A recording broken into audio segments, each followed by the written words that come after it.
അങ്ങനെ ഒരു പാത്രം നമ്മൾ അടുപ്പത്തോട്ട് വെക്കുകയാണ്. അടുത്ത കറി ഉണ്ടാക്കാൻ പോവാണ്. ഏകദേശം ഇൻഗ്രീഡിയൻസൊക്കെ ഞാൻ പറഞ്ഞുതരാം. അല്പം വെളിച്ചെണ്ണ ഒഴിക്കുന്നു. കടുക് പൊട്ടി വരുമ്പോൾ അടുത്ത ഇഞ്ചി അരിഞ്ഞ ഇഞ്ചി, ഒരു കഷ്ണം ഇഞ്ചി, ഒരു 2 വെളുത്തുള്ളി, അല്പം സവാള, ഒരു പച്ചമുളക്. ഇത് ഞാൻ നിങ്ങളെ ആദ്യം കണ്ടു കാണും.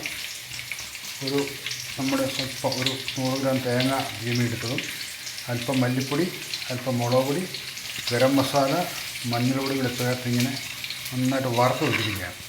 ഇതിന് നമുക്ക് മിക്സിയിൽ അരച്ചെടുക്കണം.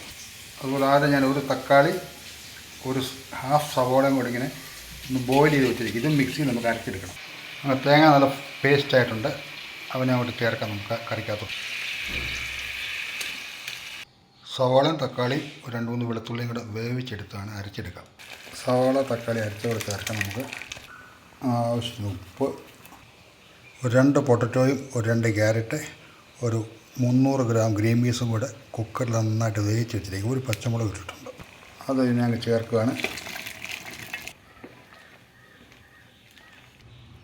ആഹാ, അങ്ങനെ കറി ഗ്രീൻ പീസ് പൊട്ടറ്റോ ക്യാരറ്റ് കറി റെഡി ആയിട്ടുണ്ട്. നല്ല പാലപ്പത്തിനൊക്കെ ഇവനെയും കൂടെ വെച്ച് കഴിക്കാൻ നല്ല സുഖമാണ്. വറുത്തരച്ചവിടെ നല്ല സ്മെല്ല് വരുന്നുണ്ട്. അവസാനം ഒരിച്ചിരി ഗരം മസാല, ഇത് ഞാൻ സ്പെഷ്യലായിട്ട് ഉണ്ടാക്കിയതാണ്. ആഹാ, അടിപൊളി സാധനം. എൻ്റെ പൊന്നു മക്കളെ, എന്തോ സ്മെല്ലാണെന്നറിയാമോ.